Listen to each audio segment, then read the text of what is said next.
Gerald Moss had a way of entering a room that made other people smaller. He did not do it with volume. He did it with the particular ease of a man who had never once questioned whether a space was meant for him. At 64, with 2 aerospace holdings and a seat on 3 boards, Gerald Moss walked into Cook's on the 6th the way a man walks into a room he owns, which, through a complicated arrangement of shell companies and acquisition filings. He believed, in some loose and important sense, that he did. Nate Darrow had worked the floor at Cook's for 22 years. He had seen senators dine quietly in the corner booth. He had watched a film producer weep into his dessert wine and leave a $400 tip. He had carried plates for wedding anniversaries and business failures, and one extraordinary lunch at which a woman told her sister the truth about their father. Nate had learned in 22 years to read a table from 40 feet. He read Gerald Moss's table before the man had unfolded his napkin.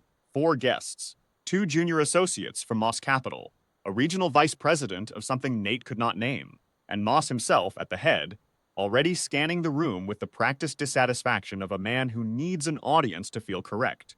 The woman assigned to that table was Clara Reyes. Nate had worked alongside Clara for 3 of the 4 months she had been on the floor. She was unhurried in a way that the best servers were. The ones who made you feel the room had been arranged for your specific comfort. She was precise. She was warm without performing it. She was, by Nate's private assessment, better at this than he had been at 32, and he had been very good. He did not know on the Tuesday afternoon in question what she was besides good at her job. That, he would reflect later, was entirely the point. Moss did not look at her when she approached. He was still talking. Something about a restructuring, something about leverage, and Clara stood at the corner of the table in the attentive stillness of a professional waiting for a pause. The pause did not come. Moss talked for another 90 seconds and then, without turning, said, "We'll start with water, sparkling, and make sure it's actually cold this time." Clara said, "Of course," and moved. She brought the sparkling water. She recited the evening's specials with the kind of unhurried clarity that made people lean in slightly. Moss cut her off before she reached the fish. "We know what we want," he said. "We've been here before. This is a business dinner, not a performance." The associates went still. The vice president looked at the tablecloth. Clara said, "Of course," and took the orders. Nate watched from 3 tables over. He felt the familiar, low discomfort of the room absorbing a rudeness the quiet recalibration diners do when something unpleasant passes through the air. He had seen it dozens of times. He carried his own tray and said nothing. That was the job. The difficulty arrived with the entrees. One of the associates had ordered the lamb. The kitchen had sent out the duck. A ticket error, caught immediately, corrected within 4 minutes. Clara brought the corrected plate herself and offered a brief professional apology. Clean, proportionate, done. Moss set down his fork. "This," he said, at a volume that carried to the adjacent tables, "is what I mean. This is exactly what I mean." He looked at the associate and then, for the first time, directly at Clara. "Do you know what this restaurant is? Do you have any sense of what an evening here represents for the people at this table?" Clara held the tray. Her face did not change. "A ticket error was corrected," she said. "The lamb is here now and it's hot. I apologize for the confusion." "I'm not looking for an apology," Moss said. "I'm looking for competence." Which, clearly, he gestured, a loose, dismissive wave that took in Clara, the table, the room, "is not what we're getting. Someone who belongs in this dining room should be managing this table. Not." He stopped, as if reconsidering. He did not reconsider, not whoever this is. The table was silent. Nate heard it from where he stood. The couple at table 9 had stopped eating. The woman at the bar had turned her head a fraction of an inch. The room had done the thing rooms do, contracted quietly, the way people pull their hands back when something sharp is too close. Clara set the plate down in front of the associate. "Enjoy your dinner," she said.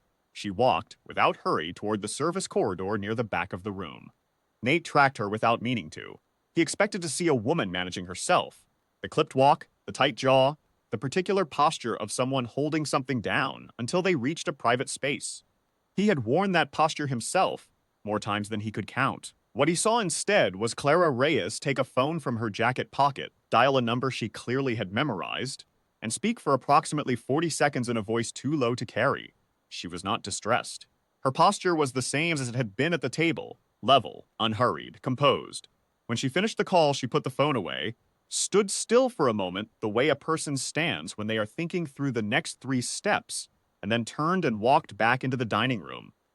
Nate watched her refill the water at table 11. He watched her smile at the elderly couple near the window, genuinely, The way she always did with that particular couple who came in every other Thursday and always ordered the same thing. He watched her, and he felt, without understanding why yet, that he had just missed something important. 11 minutes passed. He would count them later, precisely because the story would be told many times. And he wanted to have the number right. The general manager, Paul Whitaker, came through the main door from the office corridor. Beside him was a woman Nate did not recognize. Late 40s, dark coat, a folder tucked under one arm. Beside her was the restaurant's corporate liaison, whose name Nate knew from all-hands meetings, and whose presence on the floor in the middle of a dinner service he had never once seen before that evening. They walked to Gerald Moss's table. Paul Whitaker did not raise his voice. He bent slightly toward Moss and spoke quietly, and Nate saw Moss's expression go through 3 changes in rapid succession. The first was mild irritation at an interruption, the second was something that looked like the beginning of a threat, and the third was a stillness that Nate, in 22 years, had never seen on a man like Gerald Moss. It was the particular stillness of a man who has just understood something he cannot undo.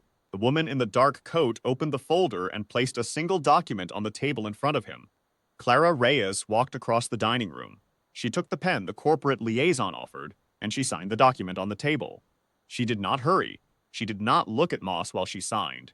When she finished, she handed the pen back and straightened and looked at Paul Whitaker, who nodded once. "Thank you, Paul," she said. Moss's associates were very still. "Mr. Moss," the corporate liaison said, also quietly, there's a car for you at the front. Your office will receive the formal notification in the morning." Gerald Moss stood. He looked at Clara Reyes once, a long, rearranging look, the look of a man revising everything, and then he walked out of Cook's on the 6th, without speaking, his 2 associates following behind him like a tide going out. The vice president stayed seated for a moment, then left some cash on the table and followed. The room absorbed it. The couple at table 9 resumed their conversation. The woman at the bar turned back to her drink. The particular soft noise of a functioning dining room filled back in, the way water fills a space. Nate Darrow stood near the service station holding an empty tray.